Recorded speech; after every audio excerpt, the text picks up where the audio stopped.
Good morning, everybody.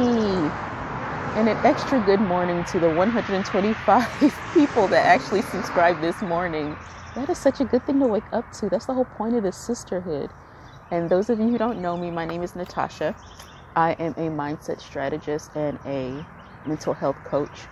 I pretty much base everything I do on community and sisterhood. Because when I was going through all of my stuff, I was pretty much by myself. And I vowed to God I never wanted anybody to feel the way that I did.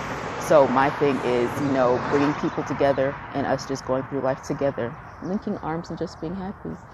But whether you came from Itsnatashaoh.com, whether you came from my podcast or my actual YouTube page, welcome. I'm so happy you guys are here. But today I want to talk to you guys about situational depression. And for some reason that's been heavy on me the past couple of days. I suffered from that for years, especially when I was going, through all my situations. Situational depression it's close to when you have the chemical imbalances, but this is when you either break up with somebody and you can't get over it. You lost your job and you have to go back home. You pretty much, your life isn't going how you want it to go. So you keep ruminating what you can do instead of moving forward. So I want to give you some tips on what helped me to get through my situational depression. And the first thing that you have to do is recognize that you have it. People think that depression is a really dirty word, and it's not. It's just a description of what you're going through right now. It's not like you have to stay there, but just recognize it right now that you're there. If it's gotten you down for more than a few days, if you keep ruminating on the woulda, shoulda, couldas, or things you can't change, the things that are out of your control, and you just, make yourself sick over it, or maybe you're blindsided of something, that's usually, situational depression, because it puts you in that funk that it's just really hard to get out of. First thing is recognizing. The second thing, number 2, is to move and shift your focus. That is huge. This is where a lot of people get stuck because it's easier to stay in that funk and people don't want to shift. And it's a whole lot easier to stay in that mediocrity of, what could have been, what should have been in that situation when you cannot change it. You don't have to fix yourself if you're still living in the past. You don't have to worry about your future if you're still living in that funk. You know what I mean? If you can keep reworking the past, then you're stuck because a lot of times you want to, because there's comfort there. You feel you get your revenge in the past instead of moving forward. But the thing is, how much do you want to change? How much do you want to move forward? Do you want to keep making yourself sick? Do you want to keep making yourself angry? Because the person or the situation, it's long gone, and the person has probably forgotten about you by now. And what I mean in move and shift focus, whether you have to move a city, which I had to do, you have to move a city, if you have to move your body, Kundalini is good. I know I love yoga because shifting that energy in your body, it always transmutes to what you want it to be if you keep repeating it and keep repeating it. So my thing is transmute that energy so you're completely working with something else. Like I said, just get out of where you are, get off the couch, get out of the room, get out of the house, get some sun in your face. It always switches the neurons in your brain so you can, start beating what you're trying to sit on and what you're trying to ignore. And then all of a sudden, as you keep taking those steps and moving forward, you will see the past behind you and you'll be like, oh my God, it was, it's a lot easier than you think, but it's easier to stay in your funk. Number 3, have a new goal. You can't worry about that other crap that already happened because it already happened. It's not saying that it's still going to hurt, but you really need a new goal. You can't keep staying in that past. You can't keep staying in that crap that you were in the first place that messed you up. Do you want the new job? Do you want the new degree? Just what do you want? This is whatever is done. What is your new goal? Do you want to move forward? Do you want to stop living, like I said, on your mother's couch? If you want to stop if you just want to get out on your own, have your own life, be who you want to be, not who everybody says you are, not whatever just people think you need to be. Who are you? What do you want? Get out of that. You have to get out of that and find out who you are.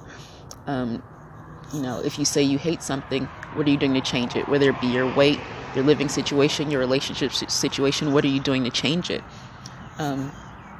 And the last thing, second to last thing, do 1 or 2 things daily to make yourself happy and move yourself towards your goal.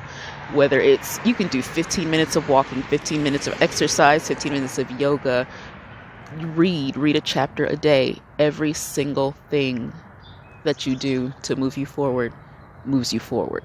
Don't look at it as, I'm not doing enough, I'm not doing this.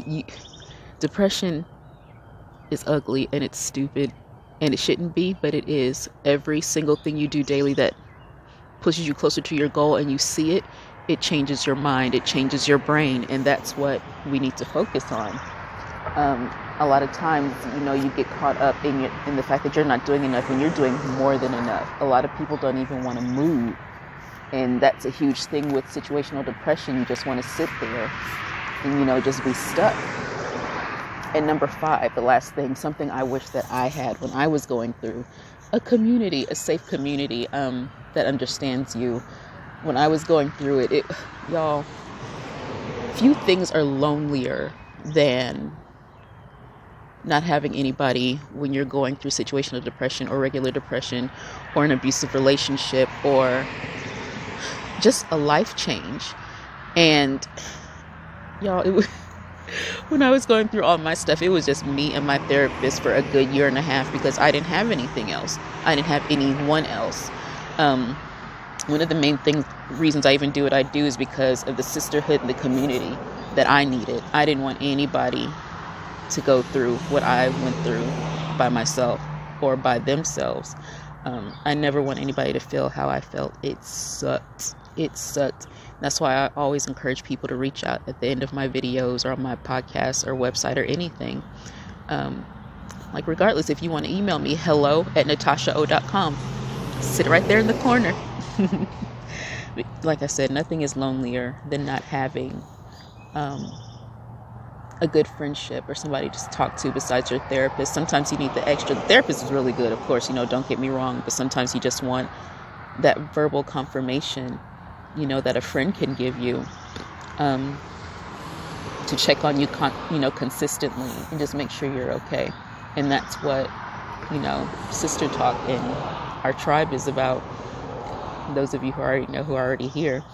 And I also have a 30-day course that we start again Monday. And like I said, this is my favorite course because it's all about accountability. It's pretty much the focus.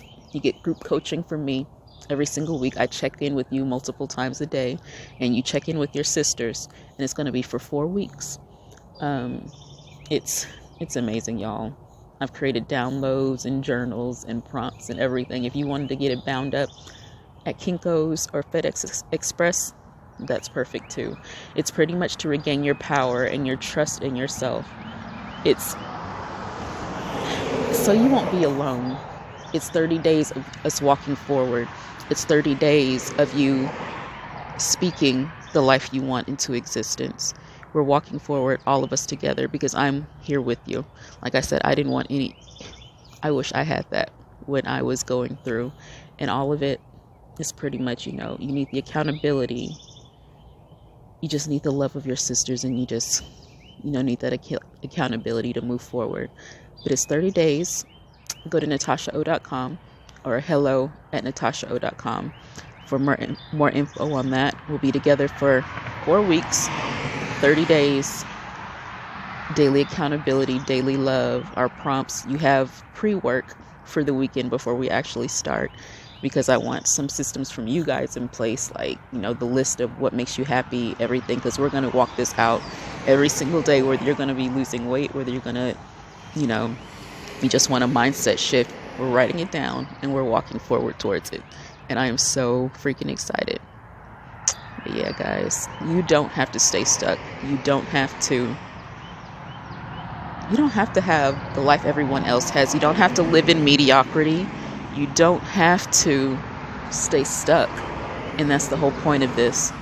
Like I said, Itsnatashaoh.com. If you have any other questions, comment below if you guys have experienced situational depression, or if you're going through it right now. I know in our private group, a lot of people have more to say in the private group because you don't want anybody to know your business. I know I share more in the private group than the other videos. So, because of that, I'm happy that you guys are here. And I will see you on my page. Love you guys. Bye.